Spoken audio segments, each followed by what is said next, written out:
구절이 나와 있으니까요. 다 성경 구절 보겠습니다. 고린도전서 10장 16절에서 17절 말씀 같이 읽겠습니다. 시작. 우리가 축복하는 바 축복의 잔은 그리스도의 피에 참여함이 아니며 우리가 떼는 떡은 그리스도의 몸에 참여함이 아니냐. 떡이 하나요 많은 우리가 한 몸이니 이는 우리가 다 한 떡에 참여함이라. 아멘. 오늘 주제는 교회의 존재 모습. 교회는 공동체라는 의식을 가져야 하는데 먼저 이렇게 보세요. 여러분 큰 1번 터, 2번 기둥, 3번 지붕, 4번 꼭대기 이렇게 돼 있죠. 자, 여러분이 상상으로 그림을 그리세요. 자, 터예요. 터. 자, 여러분 건물을 세워야 하는데 터가 있어야 되겠죠.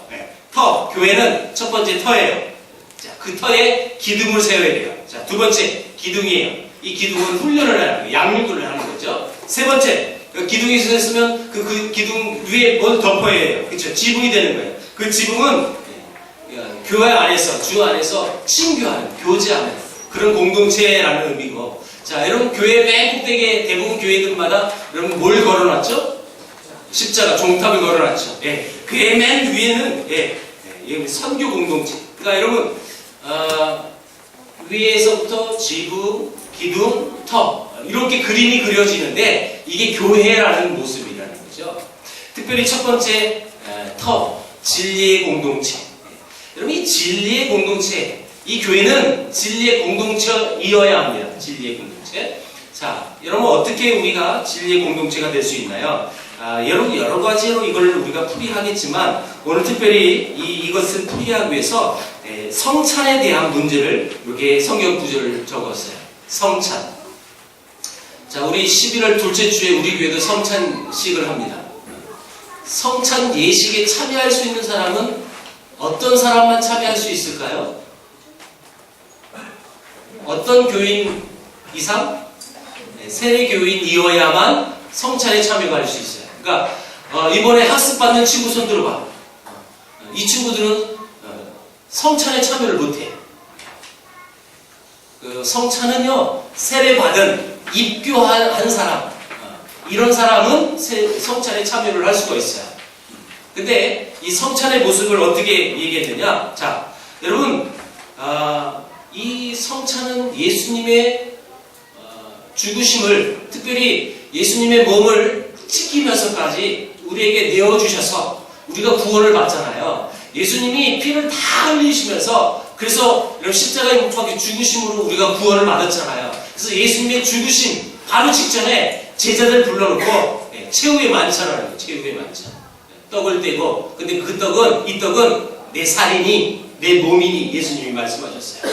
여러분 포도주를 나눠주면서 이 포도주는 내 피다, 예수님의 피다, 이렇게 제자들에게 마지막까지 이 모습을 보여주면서 성찬 예식을 예수님은 하셨습니다. 자, 떡과 잔은 성만찬을 의미하는데 여기서부터 한번 읽어봅니다. 시작.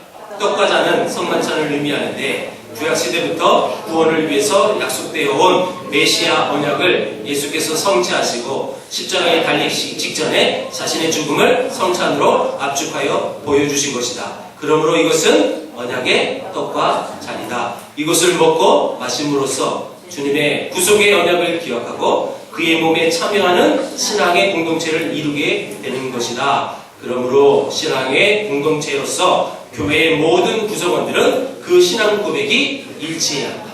자, 절 보세요. 우리가 진리 공동체라고 그랬어요. 진리 공동체. 근데 이 진리 공동체는 뭐가 같아야 되냐면 성도 같을 필요도 없어요. 이름도 같을 필요도 없어요. 목사님, 저는 다 잘생겨야만 교회 다닐 수 있는 거 아니에요. 그렇죠? 웃으라고 한 얘기인데 목사님 그렇게 교만하진 않습니다. 여러분 생각보다 우리가 다른 건 다 달라도 일치해야 하는 게 하나 있어요. 그게 뭐냐면 신앙 고백이에요. 신앙. 세례 교인이, 입교 교인이 성찬 예식에 참여할 수 있는 자격은 그 신앙 고백을 교회에서 많은 사람들 앞에서 또 하나님 앞에서 자기 신앙을 고백한 사람들이에요. 그래서 세례 교인만 성찬 예식에 참여할 수 있어요. 아직 세례를 못 받은 친구들은 6개월 열심히 교회 다녀서 세례를 꼭 다음 5월달에 꼭 받으세요. 알았죠? 세례교인이 아닌 사람만 손 들어보세요. 세례교인, 입교교인이 아닌 사람만 손 들어보세요. 아까 니네만 손 들었구나. 그러니까 나머지는 손 들으세요. 나머지 다 우리가 세례를 받았네. 그쵸? 여러분 우리 교회 이런 세례교인 퍼센티지는요 전국 최고일 거예요 아마. 신앙 고백을 여러분 세례식을 통해서 하나님 앞과 또 온 성도 교회 앞에 자기 신앙의 고백을 하는 사람, 그렇게 신앙이 일치된 사람, 여러분 이 공동체가 진리 공동체라는 거예요. 교회는 다른 게 없어요. 이게 있어야 이것이 가장 기초예요. 기초. 그러니까 여러분 터라는 개념을 가져야 돼요. 가장 기초된 거예요. 그렇죠? 가장 기초가 이런 신앙의 고백이 있어야 돼요. 예수님의 몸과 예수님의 피를 통해서 우리는 하나된 공동체라는 의미를 갖습니다.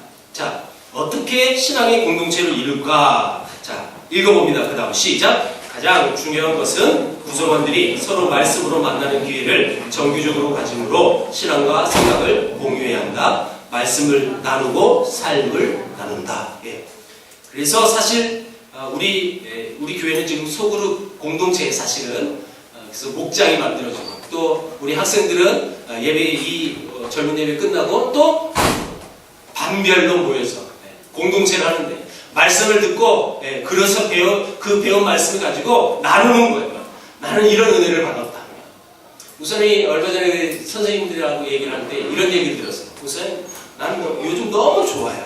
너무 애들이 성경 공부, 분반 공부 하는데 너무너무 대답을 잘한대요.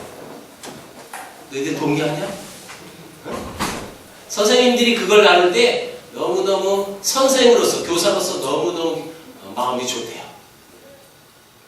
하나님의 말씀을 듣고 하나님의 말씀을 그대로 기억했다가 대답하고 또 그렇게 살아가려고 하는 모습을 보면 여러분 먼저 믿은 자들은 그 모습을 볼 때 너무너무 좋게 보일 수밖에 없죠. 또 우리 어른들도 늘 목사님한테 그렇게 얘기해 줬어요.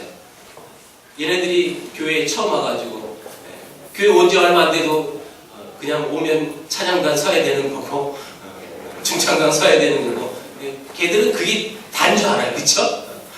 그 모습 여러분 어른들이 볼 때 너무너무 좋아하세요. 너무너무 기뻐하세요. 왜요?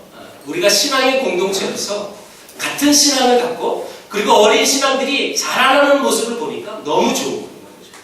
사실 목사님도 오늘 굉장히 기분이 좋아요. 지금 굉장히 제가 좀 좋아요. 우리 이 자리에 없어서 얘기하는 건 아닌데 사실 우리 박성남 성도님 이제 약혼자 이제 곧 결혼합니다. 노윤희 자매가 우리 교회 처음 왔죠. 말도 안 하더니 교회 와서 다음 주에 학습을 받습니다. 그래서 사실 제가 학습 교육을 받으세요. 학습을 꼭 그에게 해야 되겠다라는 마음은 사실은 없었고 학습 교육을 하고 나서 그가 실제로 자발적으로 억지로가 아닌 신앙의 고백을 하면 학습을 할 것이고 그렇지 않으면 학습하지 않을 것이다. 제가 그렇게 생각하고 시작을 했어요. 실제로. 그래서 최종 오늘 교육을 마치고 물어봤어요. 이렇게 학습 문답하는 걸 미리 여행 연습을 했죠. 다 묻고 믿고 싶은 마음이 없으면 대답 안 해도 된다. 근데 자발적으로 고백을 했어요. 물론 내 앞에서 억지로 했을 수도 있겠지만 근데 정말 자발적으로 한 그 모습을 보고 목사로서, 목회자로서 한 영혼이 처음 교회에 와가지고 이제 하나님을 더 알아가고 그 하나님을 믿겠다고 다짐하는 그 고백을 들을 때 목사로서는 굉장히 기분 좋은 거예요. 물론 오늘 우리 누가 했지? 준규하고 또 누가 학습받아 준비했죠? 현철이하고 오늘 다 고백 다 끝났죠? 네, 공부했어요. 자, 우리 현철이가 준규하고 다 믿기로 결정했습니까? 정말? 옆에 친구 막 찔러서 한 거 아니고? 선생님 막 어가고해서 그러니 대답한 거 아니고? 진짜 믿기로 작정했습니까? 대답이 없어. 네, 대답했어요. 네. 여러분, 바로 이거죠. 저와 여러분들이 이들을 볼 때 동일한 기쁨이 있어요. 그쵸? 왜요? 신앙의 공동체가 하나가 되어지는 거예요. 비록 처음 교회 올 때는 저기 하나님 알겠어? 뭐 이런 마음도 있겠지만 그 영혼에 하나님의 복음이 심겨져서 그들이 자발적으로 하나님 이제 믿겠습니다. 예수님이 날 위하여 십자가에 못 박혀 죽으셨습니다. 라는 고백을 하는 모습을 보면 너무 좋은 거예요. 그래서 여러분 정말 우리 교회가 세워진 지 얼마 되지 않았지만 계속 학습자가 배출되고 세례자가 배출된다는 건 은혜입니다. 은혜. 그래서 계속 이루어져야 하는 거고요. 자, 여러분 이 진리 공동체의 의미를 우리는 잘 알아야 합니다. 이 진리 공동체는 이런 일들이 벌어져야 여기에서 기쁨이 일어나는 거예요. 계속. 근데 목사님이 아까 저기 뒤에서 찬양하는 우리 학생들 또 앞에 찬양 인도하는 그 팀들 다 봤을 때 이러면 더 좋겠다라는 생각을 가졌어요. 저것들이 이제 곧 대학생이 되는데 저것들이 대학교 가서 여학생들을 다 만나가지고 여학생들 다 전대에서 교회를 끌고 와야 되겠다. 성비가 너무 안 맞아. 다 수컷들만 있어가지고 교회마다 다 여자들이 많아서 난리인데 우리 교회는 남자가 많아서 난리네 사실. 이제 내년도에 이 청년부가 심히 여러분 기대가 많이 됩니다.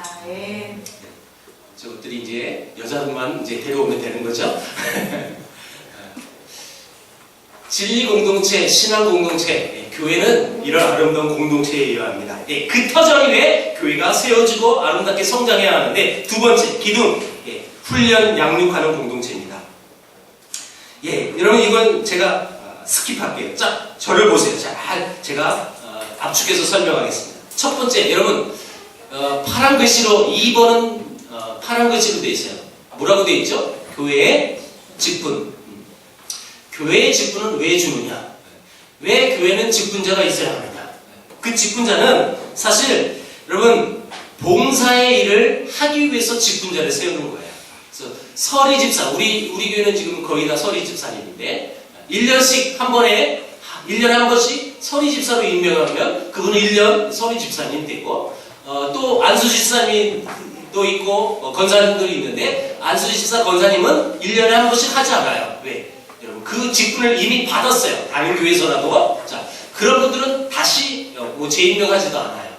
나중에 이제 투표해서 그분들이 우리 교회 권사님으로 그분이 우리 교회 안수집사님으로 이렇게 투표해서 통과되면 다른 안수식 하지 않고 그분들은 권사 또 안수집사가 계속 되어져요. 우선의 계획은 내년도가 물론 우리가 그 전부터 모였지만 정확히 행정적으로 내년 9월 첫 주가 우리 교회 3주년입니다. 3주년. 올해 2주년 그냥 이렇게 막 넘어갔죠. 내년 3주년 때는 실제로 우리 교회에 직분자를 세울 계획을 갖고 저는 기도하고 있어요. 전에 안수 집사님으로 권사님으로 받으신 분들은 신임 투표를 하는 거죠. 이를테면. 그래서 그분들은 통과하면 안수집사 권사님 되고 또 우리 교회 자체 내에서 또 안수집사님과 권사님을 이런 직분자를 세우려고 그래요. 자, 직분을 세울 때 늘 어느 교회들마다 직분자를 세우면 꼭 투표를 하면 교회가 문제가 생기더라고요. 오해하지 마세요. 그러니까 여러분 혹시 내가 그 직분을 기대하고 있었는데 그 직분에 안 됐다. 그러면 아직 여러분들 봉사할 준비가 안 됐다는 뜻이에요. 직분은 자리를 차지하는 게 아니고 명예를 내세우는 것이 아니라 그 직분은 그만큼 교회에서 더 많이 일을 해야 한다는 뜻이에요. 그러니까 교회의 성도들이 저분은 더 해야 돼. 그러면 여러분 직분자를 세우세요. 그러면 되는 거예요. 아직 준비가 안 됐어요. 그러니까 여러분 꼭 잊지 마십시오. 직분 이 투표는 인기 투표가 아닙니다. 저분은 그래도 동망이 있다. 그리고 저분은 우리 그렇게 맛있는 거 잘 사줬다. 그래서 여러분 투표 쓰는 게 아니라 정말 저분은 하나님의 교회에서 더 열심히 일할 수 있는, 일을 할 수 있는, 봉사할 수 있는 사람이다. 여러분 이런 것들이 잘 훈련되고 양육이 되어져야 합니다. 물론 1년이 남았지만 물론 투표는 내년 봄에 하겠죠. 그리고 즉 임직식은 가을에 하겠지만 뭐 몇 개월 남았습니다. 목사님이 높아심으로 또 모든 성도들이 이 투표하면서 그 모든 사람들, 어떤 사람도 당사자들도 투표한 사람들도 누구도 그 투표가 절대 여러분 인기 투표가 아니라는 것을 명심해 주세요. 지금도 잘 훈련해야 합니다. 결코. 그래서 어떤 누구도 시험에 들 필요도 없고 이상하게 쳐다볼 필요도 없고 하나님이 하나님의 교회를 세우기 위하여 여러분 그만한 봉사할 사람들을 세우는 게 직분자입니다. 그것을 한국교회가 제대로 인식을 못하니까 그 직분은 명예직으로 여기고 있는 거예요. 수십 년 교회를 다녔는데 아직도 건세가 안 됐어? 아직도 장로가 안 됐어? 이렇게 보는 인식이 너무너무 잘못된 거예요. 여러분 그건 절대 직분의 의미가 그것이 아닙니다. 두 번째, 대부분의 신앙인들이 이론적이다. 그러나 신앙은 실제적이다. 저 보세요. 대부분 하나님을 믿는다고 그래서 교회를 다니고 직분도 있지만 교회에 오는 목적이 솔직히 많은 분들이 교회에 와서 또 목사님 통해 설교 듣는데 감동받은 거예요. 감동. 오늘 설교는 어떤 감동이 있을까? 그래서 많은 목회자들도 그러니까 또 잘못 가는 거예요. 이 메시지에 감동을 주려고 노력을 해요. 설교는 또 그게 아니잖아요. 여러분 예배 드리러 오는 여러분들의 마음이 어디에 중심을 둬야 되느냐? 오늘 감동받고 그러려고 하는 것이 아니라 정말 그 신앙이 실제가 되어야 되는데요. 감동받으려고 예배하는 것이 아니라 신앙생활하는 게 아니라 여러분 하나님의 말씀을 듣고 그 말씀으로 살아가는 것, 어떻게 살아갈 것인가에 초점을 둬야지. 오늘은 어떤 감동 줄까? 정말 오늘 감동적이었다. 하나님이 내게 눈물 줬다. 여러분 거기에 포커스만 두면 안 돼요. 그 말씀을 갖고 내가 어떤 삶을 살 것인가. 여러분 이런 훈련이 되어져야 교회는 더 아름답게 세워져 갈 수 있는 거예요. 여러분 감동을 원하면 목회자는 또 그 감동에 포커스를 둬서 예배의 포커스가 흐려질 수밖에 없다는 거예요. 자, 세 번째, 섬김과 사랑 나눔의 훈련. 저 보세요. 계속 여러분 이 교회 안에서 양육되고 훈련되어지는데 사실 이 오후 예배는 목사님이 올해부터 계속 지금 양육하고 훈련하는 시간이에요. 사실 1월부터 우리 엑스스쿨 했죠. 그래서 여러분들에게 하나님을 온전히 믿을 수 있는 하나님이 가장 기뻐하시는 신앙인의 모습이 뭘까? 그래서 지금 1년은 계속 지금 훈련을 하고 있는 거예요. 사실 이 교재는요 지금 제자 양육 교재예요. 사실은 지금 여러분 강의를 받고 있죠. 이거 제자 양육이에요. 제자 양육반이에요. 우리 교회가 세워진 지 얼마 안 돼서 따로 이렇게 제자 훈련하면 우리는 다 해야 되거든요. 왜? 여기서 받은 사람이 없으니까. 그래서 오후 예배 시간을 빌어서 이걸 다 전 교인이 제자 양육을 하고 있는 게 실제로. 그래서 여러분 지금 계속 누적이 되고 있는데 이 양육이 잘 되어져야 그래서 교회가 온전히 바른 길로 갈 수 있는 것이고 또 이런 직분 여러 가지 우리가 잘못된 신앙관을 갖고 살아갔던 그 모든 부분들이 고쳐져야 돼요. 아까 2번에 있었죠? 여러분 실제적인 말은 행동과 삶의 문제라는 거예요. 우리 이제 실제로 이것을 이론적으로 알아서 이론을 그치면 아무 의미가 없어요. 우리의 삶에서 실제로 일어나야 되고 하나님의 사랑을 알았다면 또 그것을 나눠야 되는 거예요.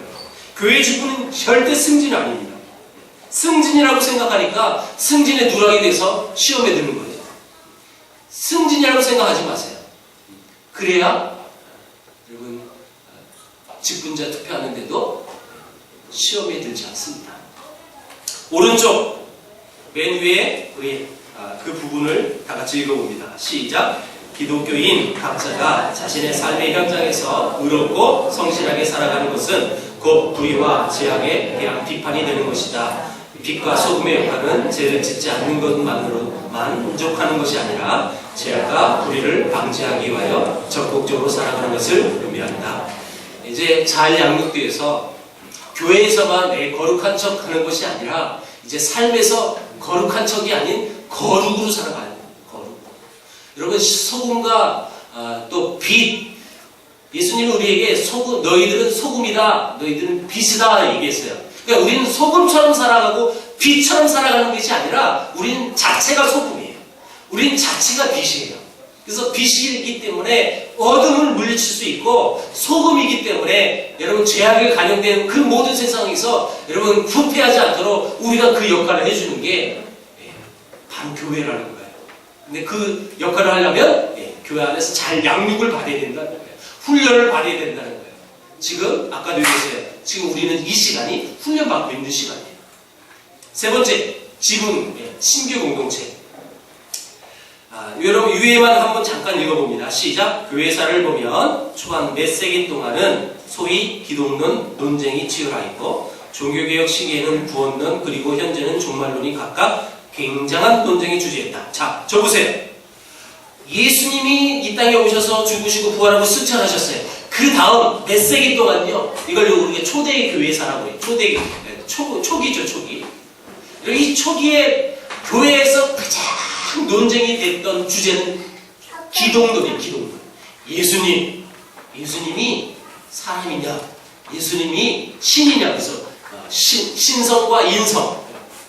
여러분, 이것이 계속 논쟁을 통해서 오늘날의 이런 신학사상이 이런 구축이 됐어요. 그래서 초기에는 기독론, 종교개혁 시대는 구원론. 어떤 것이 진짜 우리가 구원을 받는 요소냐.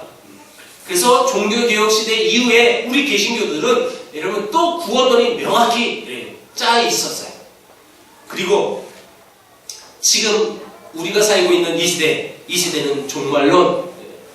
여러분 종말론 논쟁 때문에, 이 종말 문제 때문에 뭐가 일어나죠? 우리나라에 지금? 이단들이 일어납니다. 이단의 가장 큰 특징은 끝이 다르다라는 뜻이라고 설명했어요. 끝이 달라요. 다르니, 끝, 다르다, 끝이. 그게 이단이에요. 끝이 뭐가 달라요? 종말에 대한 부분이 다르다. 신학사상이 종말의 부분이, 이단들은 자기들이 구원을 갖고 있어요. 그래서 그것을 이단이라고 우리가 얘기하는 건데, 오늘날 전 세계 많은 곳에서 이 이단의 문제가 가장 대두되는 신앙 논쟁입니다. 그런데 교회론, 이 교회론은 시대마다 초대 교회사부터 지금까지 계속 교회론은 계속 대두가 됐었어요. 다른 신앙 논쟁은 시대에 아주 큰 특징이 있었는데 교회론만큼은 계속 있었다는 뜻이에요. 자, 미스프린트가 났어요. 신약에서 교회 생활을 묘사하는데 크게 여러분 세 가지 단어로 표현합니다. 세 가지. 자, 한번 여러분 노란 글씨만 한번 읽어봅니다. 시작. 코이노니아, 알렐론, 디아코니아.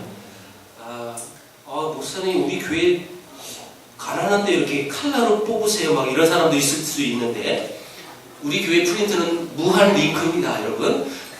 그래서 검은색으로 뽑으나 칼라로 뽑으나 똑같습니다.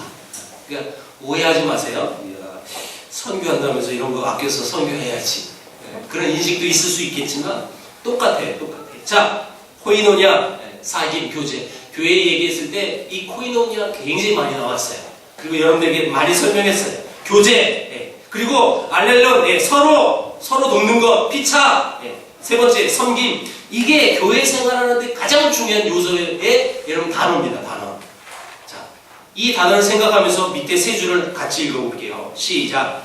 위 단어를 통해 본 교회상은 그리스도인들은 다 형제여 자매로 코이노니아를 이루고 누구든지 은사를 받은 대로 서로를 세우며 교회의 지도자는 다름 아닌 섬기라는 것이다. 직분의 얘기가 계속 나오는데 교회 어떤 직분자도 여러분 군림하라고 그 직분자를 세우는 게 아니라 그만큼 그 자리에서 섬기십시오. 대부분 사람들이 장로님 하면 이제 교회의 어른이라고 생각해서 큰 소리 치고 그렇게 막 일도 지시해버리고 이렇게 장로로 인식하고 있어요. 천만에요, 천만에. 장로는요, 더 휴지 짓고, 장로는요, 더 많이 섬겨야 되고, 장로는요, 자기 쓸 것도 많이 있겠지만, 더 헌금도 해서 더 많이 섬기는 게 장로예요. 그러니까 여러분 별로 장로 되고 싶은 생각이 없을 거예요, 이러면. 실제로, 진짜, 여러분 성경적 교회는 서로 장로가 안 되려고 해야 돼요. 왜요? 저분이 나보다 더 훌륭하다. 서로 양보해. 이런 모습이 교회 안에 있어야 되는데, 어떤 교회는 장로 투표하면요, 인신 공격한대요. 저 A라는 사람이 나보다 더 인기가 많아서 저 사람을 눌러야 내가 장로가 되거든. 그래서 뒤에서 막 헛소문을, 저 사람은, 저 사람이 1년에 주일 몇 번 빠졌지? 이렇게 얘기도 하고, 어떻게든지 깎아내려서 내가 장로가 되려고 하는 모습들이 실제로 우리나라에 너무 많아요. 진짜 교회가 한 교회는 서로 저분이 나보다 더 인격적으로 신앙으로 어떤 면이든지 나보다 더 훌륭하십니다. 저분이 우리 교회 먼저 장로님이 되셔야 될 것 같다. 이런 아름다운 움직임이 이 교회 안에 있어야 돼요. 우리 교회 안에 이제 다 내년에 이렇게 집분제를 세울 때, 여러분 정말 성경에서 말하는 진짜 아름다운 교회, 정말 성경에서 말하는 정말 진짜 교회, 우리 세계를 부르는 교회가 그런 교회 되기를 축복합니다. 네. 그리고 여러분 이것을 위해서 기도해 주십시오. 이렇게 돼야 된다고. 네 번째, 마지막, 꼭대기 선교 공동체, 예배는 하나님이 찾으시는 사람은 예배하는 사람이다 라고 얘기합니다. 저를 보세요. 자, 여러분 이제 복음을 전하러요, 전도하고 선교하는 공동체가 교회 공동체라는 뜻이에요. 그런데 예수님을 믿는 자가 분명히 그 복음을 들고 나갈 수가 있어요. 근데 내 안에 온전한 하나님의 신앙과 온전한 하나님을 원하는 어떻게 보면 인격적인 삶까지도 이런 모습이 없는데 어찌 복음을 전할 수 있겠냐는 거예요. 밖으로 나가기 전에 내 안에서 먼저 내실을 다져야 되는데, 그 첫 번째가 뭐냐? 예배라는 예배. 하나님이 찾으시는 분은 여러분 예배하는 사람. 지금도 하나님이 찾으세요. 예배하는 사람. 그 한 사람이 나 되기를 원합니다. 우리 늘 이렇게 찬양하잖아요. 그렇죠? 하나님이 찾으시는 한 사람. 자, 공예배가 뭡니까? 자, 보세요. 저 보세요. 이게 어렵지 않아요. 그러니까 쓸 것도 없어요. 공예배. 여러분, 우리 지금 이 시간이 공예배죠. 여러분, 이 앞에 공예배 시간이 또 몇 시에 있죠? 9시도 있고 11시도 있어요. 이걸 공예배라고 해요. 수요예배, 우리 교회에 여러분 공예배는 많지 않아요. 주일 오전 예배, 그리고 오후 예배, 수요예배. 우리 교회에서는 이것밖에 없어요. 이것밖에. 근데 대부분 교회들은 금요 기도회, 매일 새벽 기도회도 있어요.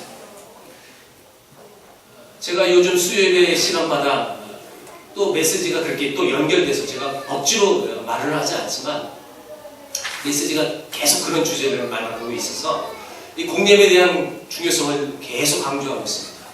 여러분, 이 공예배가 많지도 않은데도 이 공예배에 참여 못하는 것은 이건 정말 부끄러운 일이에요. 우리가 정말 하나님의 복음을 증거하는 그런 선교 공동체가 되려면 우리 안에 공예배가 회복되어져야 돼요. 물론 숫자가 중요하냐? 숫자는 중요하지 않아요.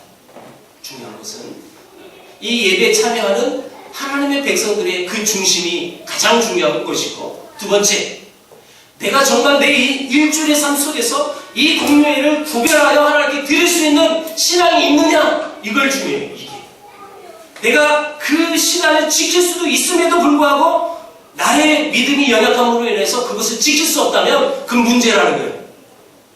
온전한 이 선교 공동체가 될 수 없다는 뜻입니다. 그래서 공예배 굉장히 중요합니다. 여러분, 제가 우리 교회 예배 숫자 늘리려고 이렇게 말을 하는 것이 아니라 성경에서 말합니다. 공예배 너무너무 중요합니다. 그래서 여러분, 할 수 있는 대로 내가 만약에 수요예배에 이렇게 참여하기 어려우면 끝자락이라도 내가 올 수 있는 시간이면 오세요. 그게 귀한 거예요. 그게. 중간에 오는데요. 그건 핑계고요. 공예배에 참여하십시오. 그래야 여러분 그 아름다운 예배하는 그 예배의 중심으로 살아가는 그 아름다운 신앙을 하나님 보시는 거예요. 그리고 그 공예배가 살아야 교회는 부흥이 됩니다.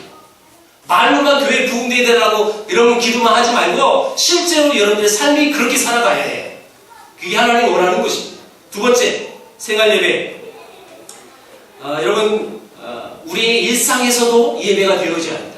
여기 교회 딱 나가면 지금 예배 시간에 거룩하게 예배 드린 것처럼 살지 않고 완전히 나사가 풀려요. 교회만 나가면 막 풀려요. 그래서 이상한 말도 하고 이 가치관이 완전히 180도 바뀌어가지고 그 정말처럼 이렇게 살아가는 그건 예배가 아니에요.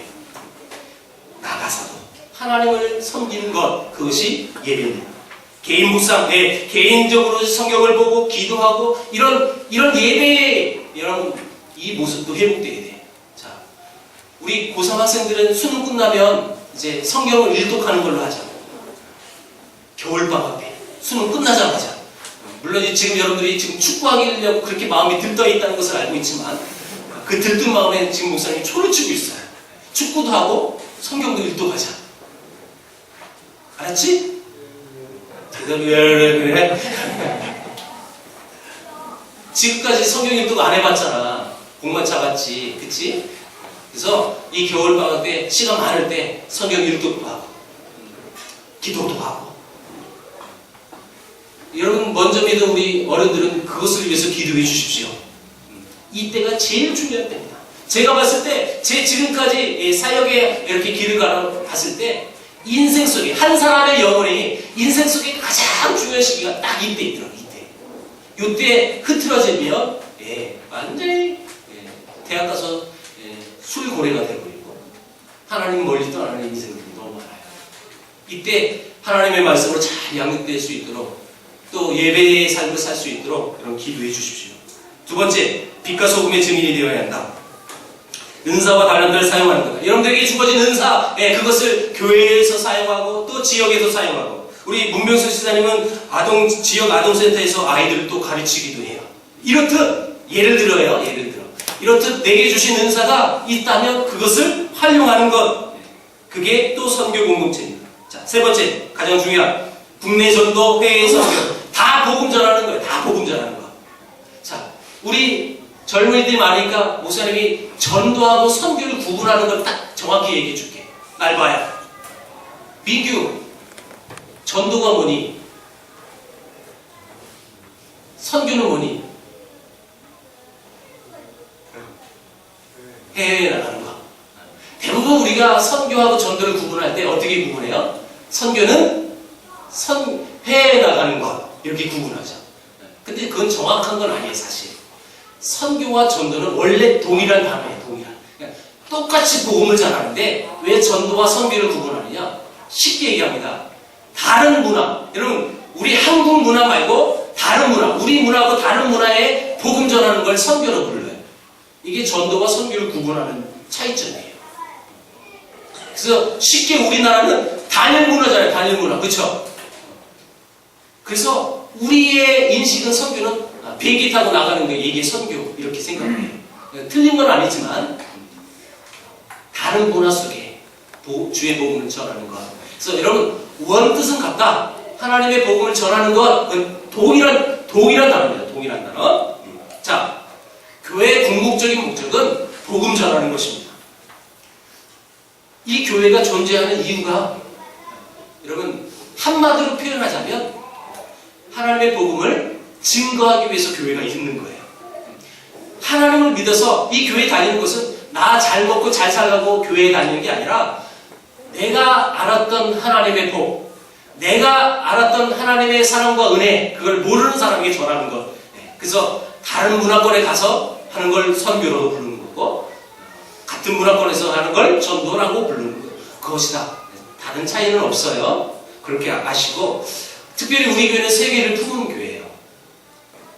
정말 해외의 수많은 영혼들이 주의 복음을 듣지 못하는 그런 환경 속에서 살아가는 자들이 많으니까 그들에게 어떻게든지 복음 전하기 위해서 우리 교회는 그것을 위해 기도하고 그것을 위해 헌금하고 또 그것을 왜 또 이 교회에서 많은 양육된 귀한 영혼들이 이런 실제적으로 선교사로 나갈 수 있도록 또 파송하기도 하고.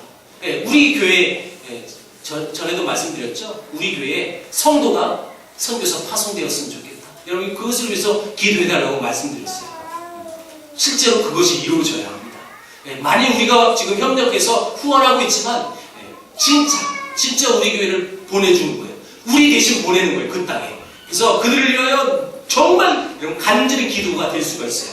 따로 후원하시는 분들은 잘 몰라. 그러니까 잘 간절히 기도도 못해. 근데 함께 신앙생활하고 그래서 그 아름다운 신앙을 다 알고 있는 우리 성도들을 대표하여 한 사람이 갔다. 여러분 그래서 그를 위해서 더 눈물로 기도할 수가 있어요. 그래서 가장 좋은 선교는 자기 교회에서 파송하는 게 가장 좋은 거예요. 모르는 사람 한 다리 건너서 하는 것보다 가장 좋은 거예요. 자, 여러분 이 교회 존재 목적, 모습, 이 공동체라고 얘기했는데 정리합니다. 진리 터위에 기둥 훈련하고 양육되어져서 교제하고 서로 아끼면서 이런 서로 도우면서 그리고 또 있어요. 궁극적으로 하나님 복음을 전하는 교회. 그것이 우리 세계를 품은 교회가 되기를 주의 이름으로 축원합니다. 기도하겠습니다. 하나님 아버지 감사합니다.